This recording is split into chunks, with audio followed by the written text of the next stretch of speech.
Right. So good afternoon. Happy Monday. So my name is Shaunak Roy. I'm the host of this webinar, Connected Learning, and we're also calling it Education 3.0.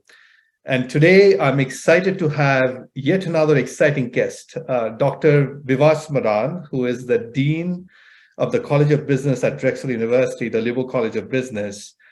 So looking forward to yet another exciting conversation today. So Vibhas, off to you if you want to quickly talk a little bit about yourself and the LeBow School of Business. Sure, Shaunak. Thank you so much for having me. Really great to be a part of this conversation.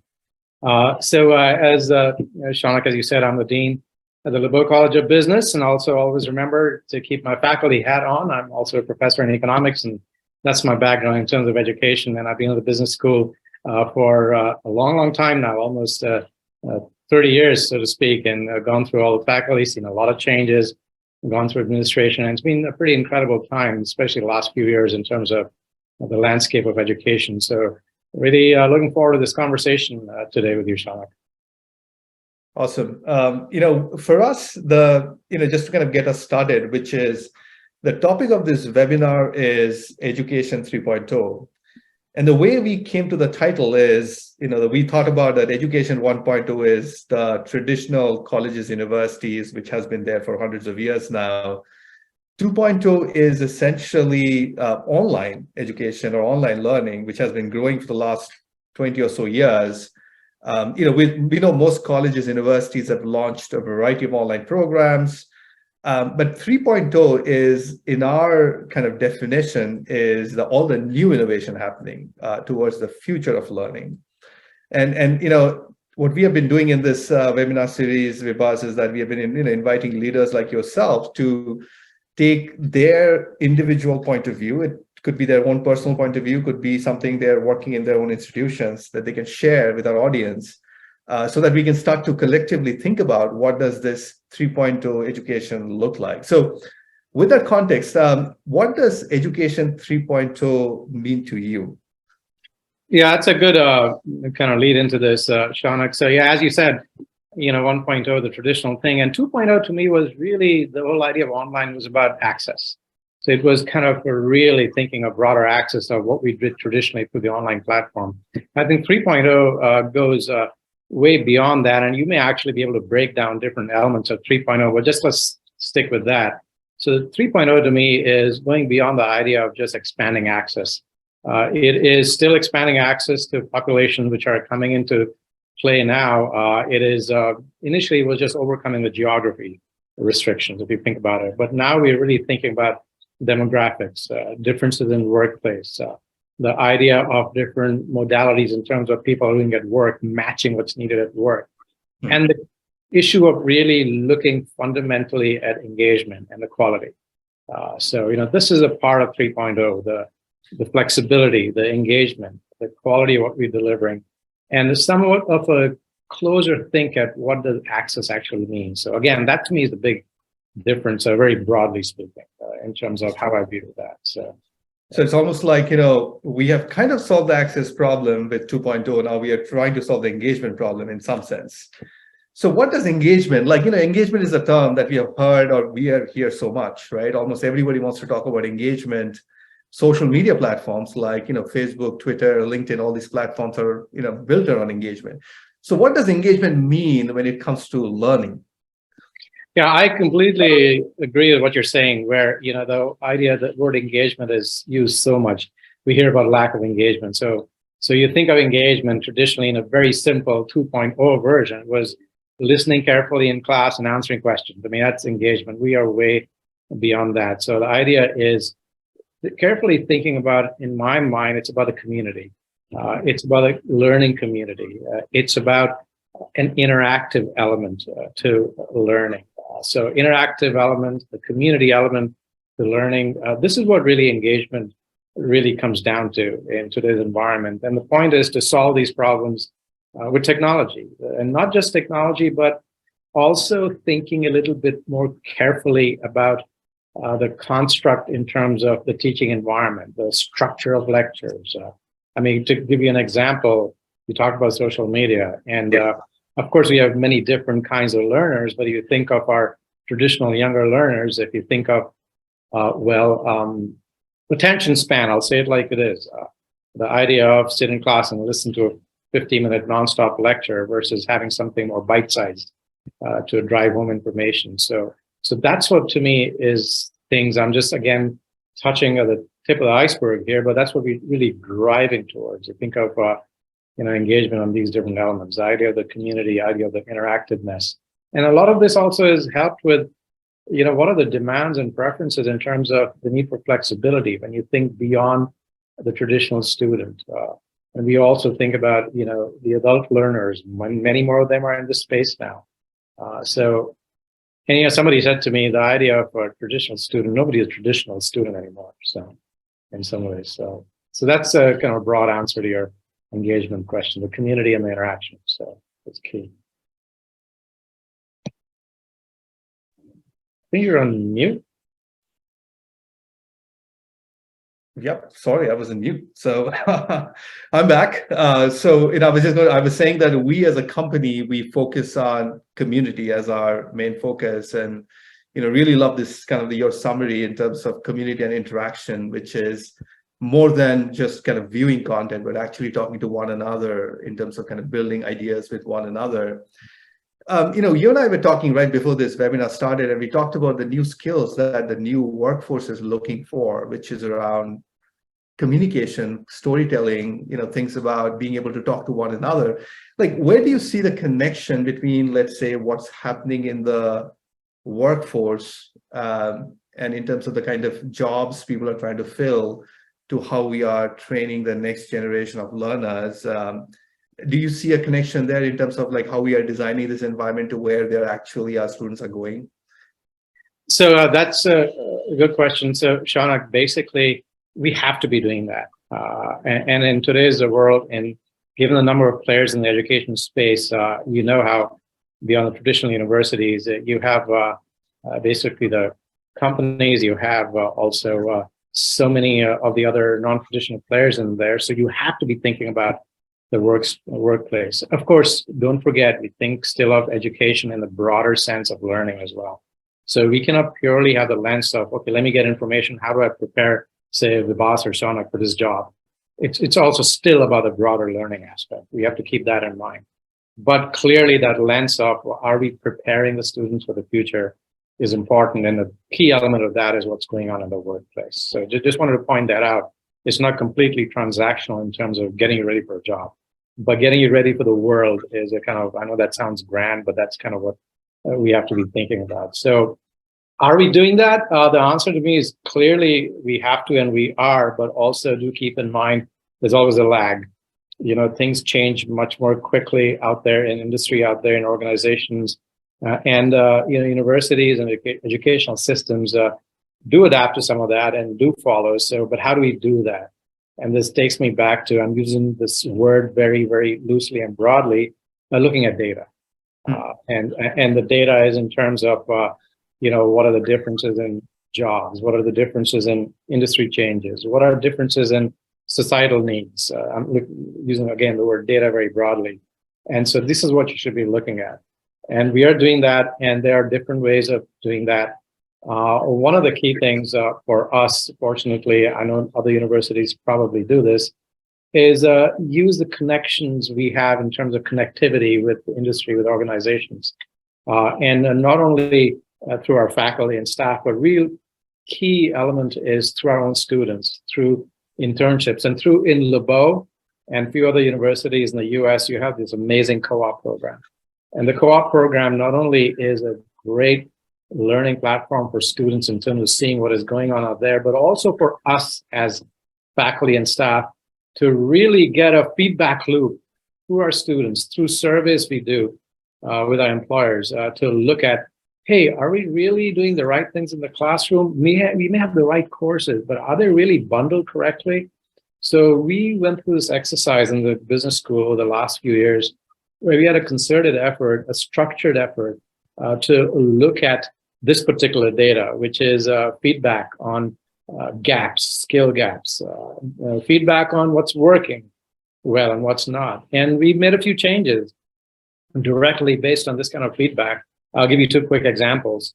we always hear this, the whole idea of analytics, the idea of data, the data literacy. I mean, we've been hearing that for a while. And as a consequence of this particular feedback, every business school student now has to have a course in analytics right out of the gate in LeBow. At the other end of the spectrum, to give you a bit of feedback, we had one of the head of analytics at Google present at LeBow about a year or two ago, and he said, "Hey, look, when I'm going out there, I can find all kinds of people who are amazing at coding. What I'm going to look for is who's a student who's going to be able to convince the other person sitting next to him in terms of what the right decision should be." So this is not about analytics. This is not about quant skills. This is about the people skills. We've already always talked about that. Kind of new term everybody using is power skills, the power to influence. And so we are making a concerted attempt in our curriculum to really kind of build that into what we teach in a structured fashion. So these are some things. I'm not giving you a broad kind of landscape there, but clearly we have to be looking ahead at broadly and also more specifically in terms of these particular skill sets. Well, I mean, great answer. And there's so much to unpack there, Vibhas, in terms of, the power skills, soft skills, and hard skills like analytic skills. And one thing I should say is that we have been fortunate enough to actually get some of those co-ops in our company over the years. And one thing I noticed is one unique thing about the Drexel co-op program is students typically join the company for 6 to 9 months, sometimes 12 months. Which is much longer than typically 2-3 months internships that are typically offered. And we found those students were deeply integrated into our culture. So they were not only just doing an assignment or a small project, but they're almost taking up a role in the company because the length is enough long to be able to have that integration that you're talking about, and also the feedback loop in terms of really seeing what's helping and what's not helping. So that's amazing to hear. One other last question. You mentioned something very interesting about having both short-term, which is focused on jobs, as well as a long-term view for a student, because at the end of the day, the goal is to make them successful in their life, right, as a learner. How do we balance this, like in terms of designing learning experience for students, which is because the markets are evolving faster, the need for different skills are evolving at a rate where I think half-life of skills is less than a few years now. So if I learn something, maybe in a couple of years, it'll be an obsolete skill, and something completely new will come up, when it comes to, precise using applications and things like that. So how do you think about, balancing the short-term versus long-term, and especially when designing long-term decisions? No, that's a good question. Just let me start with saying, by the way, I know the co-op experience with the longer 9-month thing, 6 month, and then 6 months. Those are really, really good experiences. And I know some of the students going to Yellowdig and others. And it's been great that you have been a co-op employer for us. And so, that's building these connections. So thank you for doing that as well. So let me just set the stage here on this in terms of just a level of playing field where we talk of learners and how do we do that. We're talking here about the traditional undergrad student, but they're of course the lifelong learners, and there it's a different lens. I mean, there you're really thinking about furthering learning, and so this longer short-term thing you're thinking about to me applies to what is still the bulk of the population, which is the first-time student, the undergrad student. So the way we've done that is, in my mind, is the following way. In order to match what is needed in the market, what we're seeing clearly is that things are cutting across different areas. So you have to have not just study economics or not just study marketing, but have, say, marketing and analytics, or having economics and data science, or having economics and computer science, or analytics and public health. So this to me is in some ways trying to focus on what is the need out there in terms of industry, in terms of problems, which have to be solved. So this to me is actually a shorter term lens trying to tailor the program. But the long term lens in terms of education still has to be fundamental critical reasoning, sense of science and technology. So the idea is, if the traditional structure was all of these general ed courses and then you do your specific area. So what we try to do, and kind of LeBow is kind of piloting all of this, is really drive a curriculum where you increase the flexibility in terms of diving deep into different areas by reducing the number of really core required courses, but then you also make sure that the core required courses are more directed. So when they're more directed, you want to make sure people are doing things which have to do with, say, culture and society, science and technology bucket, a global awareness bucket. So being a little more directed, so we're reducing the more generic requirements, which makes you think, okay, the broader, longer learning dimension is getting reduced, but we're handling that by making that part more directed. And then in terms of addressing the shorter term market needs, like giving more flexibility so that matches the interconnectedness of what's happening outside. So I hope that gives you a sense of the balance there. In terms of and it sounds like fundamentally it's the flexibility for the students to kind of choose their own path as well, because there are more options available to them in terms of whichever area they are interested in. Sounds like that's kind of amazing to hear. Moving on to the other set of questions that I had for you, which is, so this is the new design for the world. So how are you operationalizing it in terms of actually changing some of the ways the courses are offered, or the new innovative ways students are being engaged in the classroom? Can you give us some ideas around, from an operating standpoint, how does it work? Yeah, so first, in terms of just structures, so one of the things is, a lot of this is not going to happen organically. You kind of, okay, faculty member, go innovate and let's figure this out. So basically, what we've been looking at are two things. First, creating kind of a curriculum innovation structure, which is broad-based across all disciplines in the college. Okay, and a lot of this has to do not just with the content, but with delivery. So the idea of engaging students in, say, more projects, engaging students in more presentations. And I'll give you a quick example, and looking broadly across. So we have a career services group, and our career services team uses some technology platforms to basically look at, how do you prepare for interviews? So we say, well, that could be used in presentations in regular classes as well. So this is one aspect. The other aspect is really looking at engagement in the classroom. So the idea of how do we create platforms, and this is where actually Yellowdig comes in. We've used Yellowdig in our classrooms, and it's kind of the college is using it very broadly now in terms of really creating that engagement, which we talk about among students. So that's using these kinds of added technologies has been key in terms of kind of driving this. The other thing I'll say is how does this happen? Not organically. In addition to kind of curriculum innovation, we also have to think about innovation in terms of delivery and modality. And to that effect, in LeBow, we've created a Center for Innovation in Teaching and Learning. And this is essentially a partnership between faculty and staff, especially our instructional technology folks, and who are incredible here. And so we are really looking at these kinds of partnerships where we are thinking about having annual projects where faculty or the teaching fellows, which we have in this center, will work on specific projects which are looking at innovation in teaching and learning. So we just launched it this year.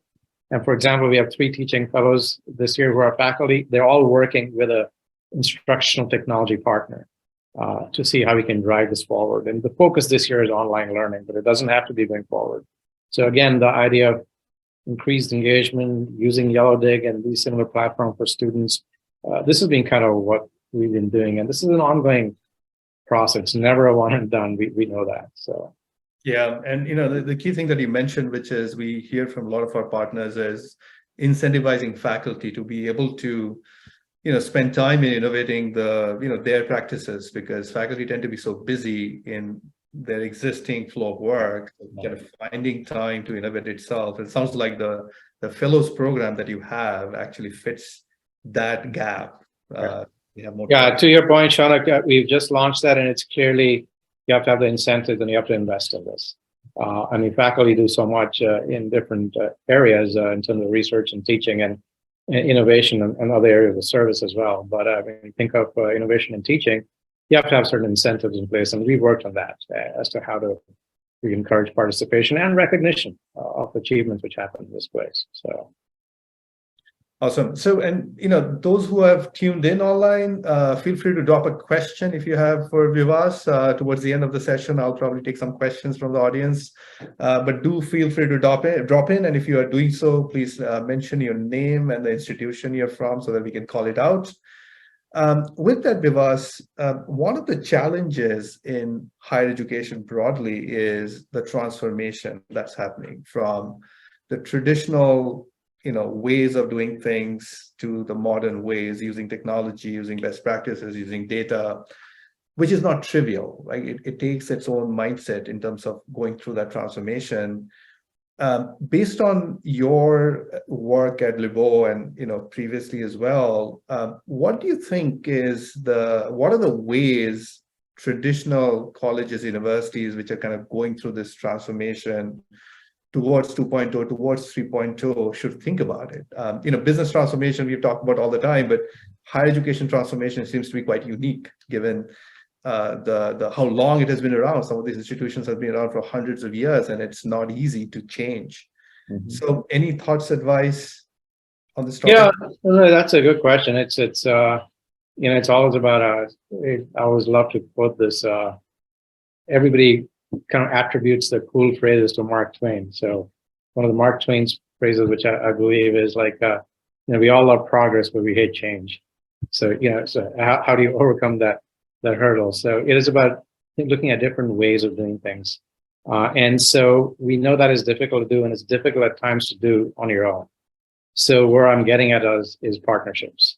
So the idea of really driving some of this change through partners, through partners like yourself, through partners, other educational institutions, who are traditional universities and new companies. So I think that to me is, of course, that there are still attempts to go it alone in many ways, but it really has to be driven through partnerships. And I'm talking about partnerships in educational spaces, partnerships with industry, partnership with educational ed tech firms. All those exist out there, and partnerships domestically, partnerships internationally. So that's how I think you're going to really drive a lot of this change, and it's going to be, at the end of the day, we know this is a time where there are lots of challenges on the horizon in the academic landscape. We know that, so you have to innovate and innovate. There are going to be some misses, always. That's the way it works, but to continue to try and invest in a thoughtful way, not just scattershot, but thoughtful way in terms of, what we can do in terms of moving the needle on this. But to me, the biggest advice is no point reinventing things. Look at partners to kind of drive this, and we're doing that. Yeah, that makes a lot of sense, because one of the things I like to say is that, companies like us, we spend so much time building technology and kind of, create good user experiences that students might like. And the real knowledge of learning design is housed in universities, and there have been years and years of work around, teaching practices, the kind of things that work, kind of gameful learning approaches that has been there. All those research has happened for maybe 20, 30, 40 years. Like in the Bloom's pyramid, for example, we have been talking about it for such a long time. I think we are in this era now where we can start to merge that with good technologies, create that partnership and teaching practices to kind of bring it to life. And it seems like, creating that kind of joint mission is the way to go.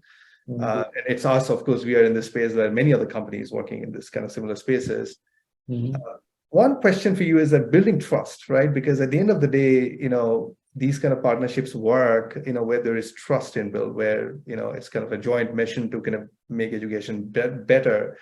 Have you seen any ways these partnerships work better than others? Are there kind of best practices that we've seen based on your kind of experience? If I reflect on that just a little bit, one thing I've always said is it's basically about the culture of the partnership. So what I feel is two things I'll say. One thing I've said that in here, in terms of partnerships, for any organization, partnerships begin at home.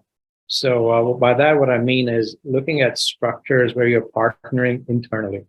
Across colleges within the university. So I think institutions which kind of are in that particular kind of framework of partnering internally are the ones which can go out there and think about what works with partnerships more carefully. So I've seen that. I think that's something we've tried to do pretty consciously, try and create those factors. So, and then the other thing, it's this kind of obvious thing, is that there has to be mutual benefits. Right out of the gate, it has to be clear. It's a one-way street is never going to work. We know that. So those become too transactional. So clearly defining out of the gate what are the mutual benefits in these partnerships. I mean, that to me is what drives. So culture of internal kind of structure of partnerships, having a structure around it, and then also really being conscious of mutual benefits and being upfront with that. I mean, this is we are in the business of education. I hate to use the word business, but I am using that, which is for the broader societal impact. But then when we think of moving things forward, the short term, we have to think about viability of these partnerships, and you have to think about, working with companies and seeing, what's going to drive them to be successful, sometimes with their bottom line. So on that side of the picture. So being conscious of that is important as well. And I know as educational institutions, that's not how we think. That's not how we're supposed to think if we are out on our own. But we're not out on our own anymore. It's not going to work that way, except for the field. That's my view. So exactly. I mean, we don't have to reinvent the wheel. If somebody has solved it, it's very easy to kind of reuse that knowledge or IP elsewhere. It makes a lot of sense. One question, and Vibhas, if you wear your professor hat, because I know you've been teaching for a long time, and I think you did mention that you founded the College of Economics, or the School of Economics. Right, the college, which is so from an educator standpoint, and you also mentioned about connecting alumni and the industry into the learning design, so that students are always learning with a goal in mind. So what does a good connected experience look like in your mind? Can you give us some examples about like what teaching practices or things that kind of work in the classroom that could be impactful? Yeah. So you brought up one key thing, which is alumni. I think that is something we think of partnerships. To me, partnerships for educational institutions begin with the networks created by alumni and beyond, but that is key. And I think one thing I will tell you, we've seen this last year, the pandemic has been, of course, transformational in so many ways. One of the good things which has come out of it, not too many good things, obviously, one has been just the ability we had using Zoom to bring in our alums from all across the world into the classrooms. And the benefits of that for the students to hear real time from people directly connected with what's going on in the workplace. So that has really worked well. And we continue to do that now. Even though we're back in person, we're looking at opportunities to engage alums through that framework. So bringing the alums into the classroom. The other thing really has been, and we've just begun to do this, and this is happening in some places already, kind of looking, as we move forward, looking at some co-teaching models where you're bringing in industry partners into the mix. Just to tell you, we recently kind of gone through revising our MBA program and are looking at some targeted tracks which are industry focused. Very early stages, but we're thinking about a track, say on the life sciences track in the MBA. But the way we would work on this is actually create advisory groups around these industry focused tracks, and then try and bring those people into engaging with students in the classroom. So this is something which we want to do more of. Just to give you a bit of background, we have a bit of an advantage. We're fortunate where because of the co-op and experiential learning, we are one of the schools who has for a long time had kind of experiential learning programs where we also have business consulting courses at the undergrad level, where we actually bring in industry problems into the classroom.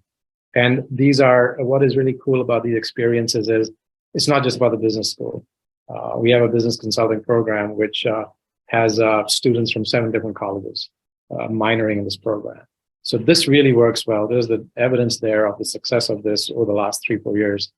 Shows you there are over 60 students over the last 2-3 years minoring in this from 7 different colleges, because we have problems coming from outside, from business and the classroom. We have students from business, School of Design, engineering.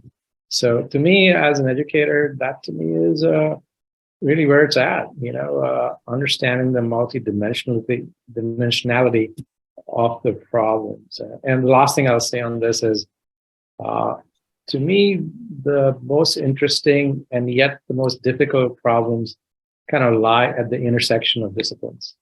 The big problem, if you think of their solutions, they're the intersection of disciplines. So as much as we can continue to do that within a classroom setting, we're doing the right thing from our responsibility for our students that we do that. So. Yeah, I mean, I think, your point around connecting various departments with alumni, with the right technology tools, with the right pedagogical practices is itself a huge area of innovation right now. And that's kind of exciting. And I think data has a role to play there as well to measure the impact, which is also. Yes, that's a key thing. I don't think we do sometimes enough of that. So, how are we doing in terms of our progress in this area? What is the outcome? What is the outcome for the students? I think we need to do more on that front. There are some basic metrics and KPIs, but I think that's an area we need to do more of.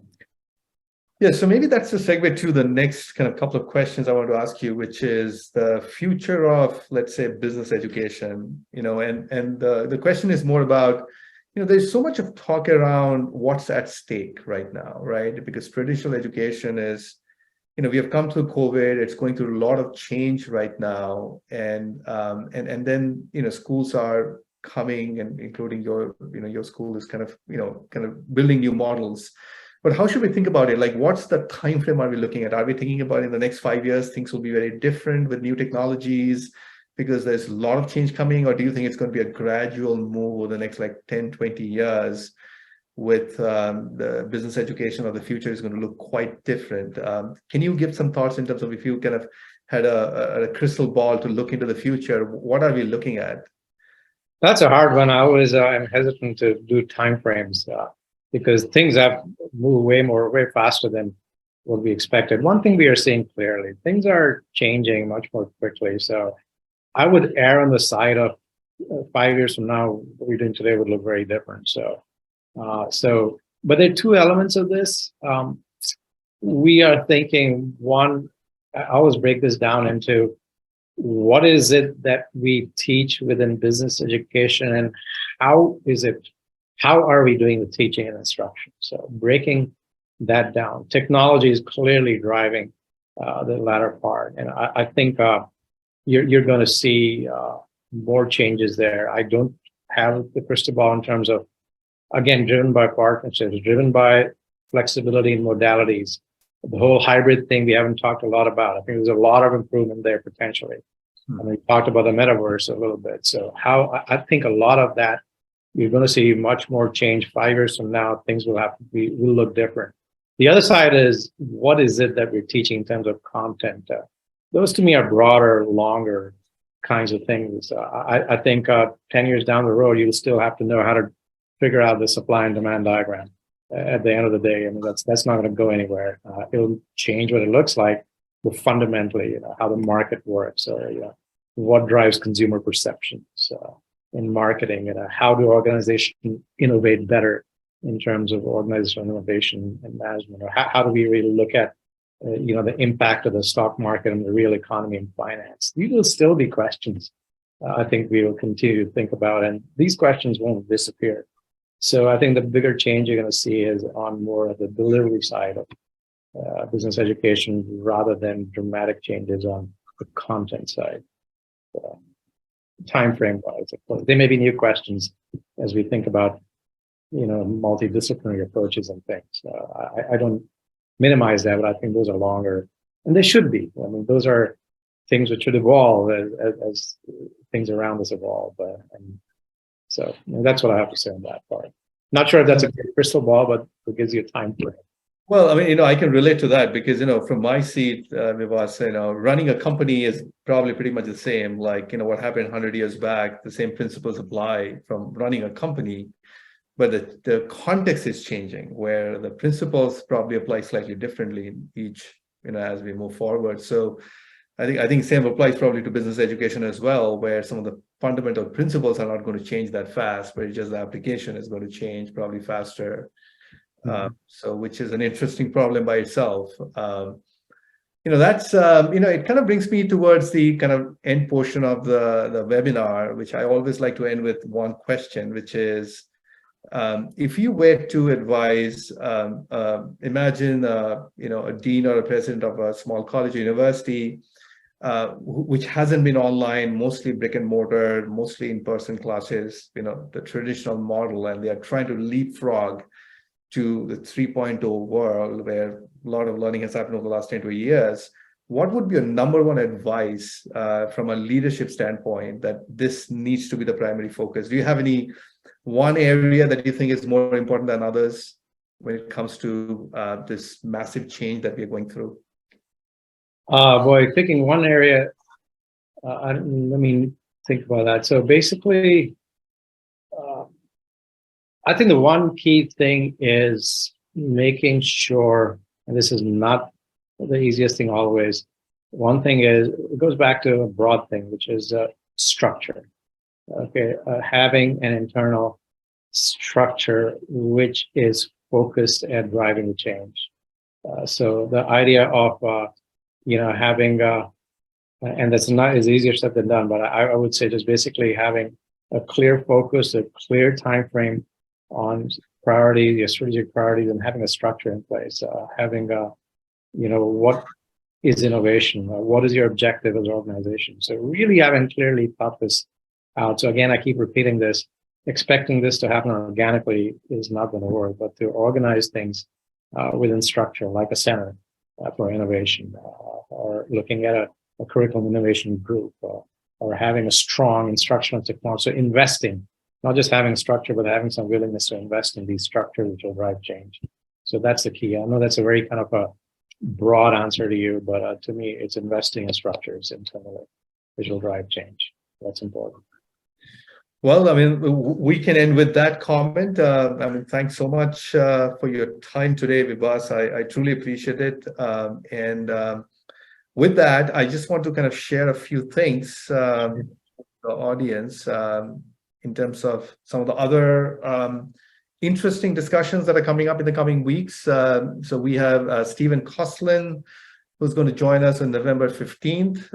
Then we have Constance Germain from Capella on December 5th, and December 19th, we have Anant Agarwal from 2U.